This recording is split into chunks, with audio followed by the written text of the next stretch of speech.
The ring touched the glass before the tears touched her face. Amara Blake watched it settle on the table like it didn't belong to her anymore, as it had already chosen a different future. The sound was soft, almost polite, too gentle for what it meant. "You're marrying her." The words came out broken, her voice splintering on the last syllable, as if her chest could no longer hold them. Across the penthouse, Lucas Grant stood frozen, hands braced against the edge of his desk, shoulders rigid beneath a suit that cost more than most people's rent. Once, those shoulders had relaxed only for her. Now they didn't move at all. "Yes," he said. No hesitation, no explanation. The man who once whispered promises under a Paris sky now sounded like a stranger reading lines from a contract. "You promised me," Amara said, stepping forward. "You said I was your forever." Lucas finally turned. His eyes, steel gray and once impossibly warm, were flat now, guarded in a way she'd never seen. Not anger, not hatred, distance. "What we had was temporary," he said. "Evelyn fits the future I need. Fits. Like a tailored suit. Like a strategic move." The word slammed into Amara's chest. She pressed a hand there, her breath shaking. She had come tonight wearing the dress he loved, carrying news that would change everything. She had imagined laughter, tears of joy. Not this. 3 weeks ago, she whispered, "You knelt in front of the Eiffel Tower and begged me to marry you."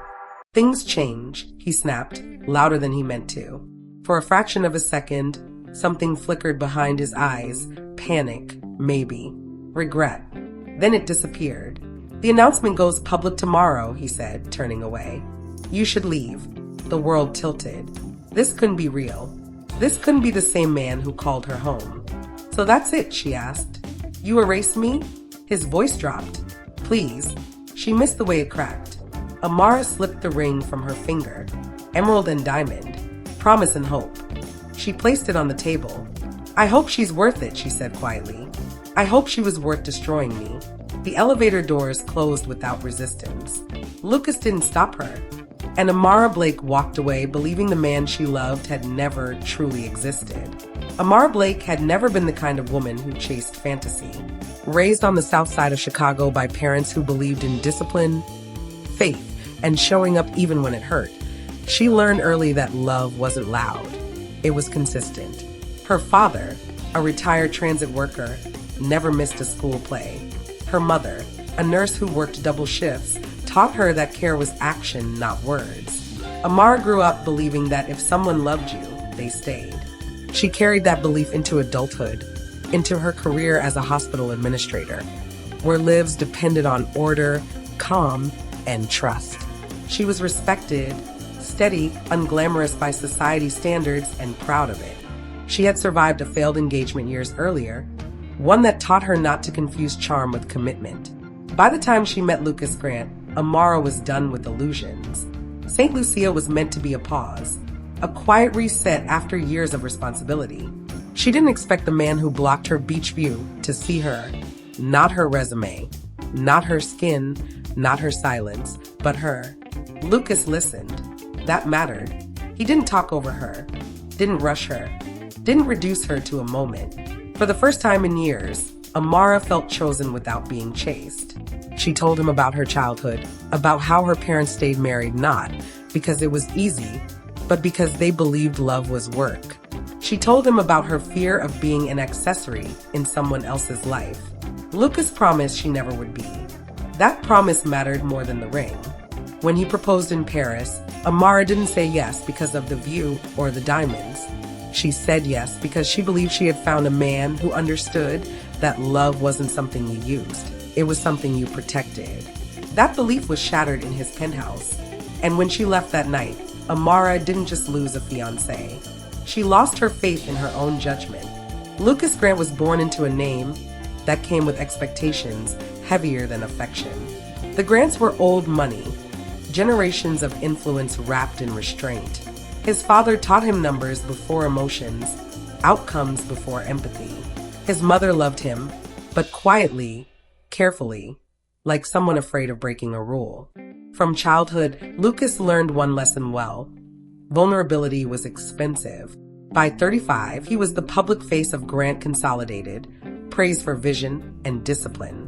What no one saw was the exhaustion, the suffocating loneliness of being admired but never known. Until Amara. She didn't ask him what he owned. She asked him what he believed. With her, Lucas laughed without calculation, spoke without scripts, slept without walls, and that terrified him. Because loving Amara didn't just soften him, it exposed him. When the threats began, they targeted that exact weakness. The images appeared in his office the morning after the Paris proposal. Amara, living her life, watched from angles meant to unsettle. The message was clear. Your happiness is leverage. Lucas searched for another way. He hired experts, doubled security, looked for loopholes. There were none. The demands were specific. End the engagement. Marry Evelyn Hartley. Create distance so absolute Amara would believe the love was fake. Evelyn wasn't chosen because he loved her. She was chosen because her family controlled access, political, financial, institutional, that could crush or protect. Lucas hated himself for agreeing. But fear is persuasive when someone you love is at risk. So he became cruel, not because he stopped loving Amara, but because he loved her too much to gamble with her safety. Evelyn Hartley had always known her role. Raised in elite circles, she learned early that marriage was less about affection and more about alignment. Her father, Richard Hartley, was a master strategist, respected publicly, feared privately. To him, relationships were assets. When Lucas proposed an alliance through marriage, Evelyn didn't romanticize it. She analyzed it. She knew Lucas didn't love her. She also knew love wasn't the point. What she didn't know at first was the cost. Their engagement was efficient, clean, publicly celebrated, privately hollow. Evelyn noticed the way Lucas avoided eye contact when Amara's name appeared in news feeds. The way his hand tightened when wedding details were discussed. The way his smiles never reached his eyes.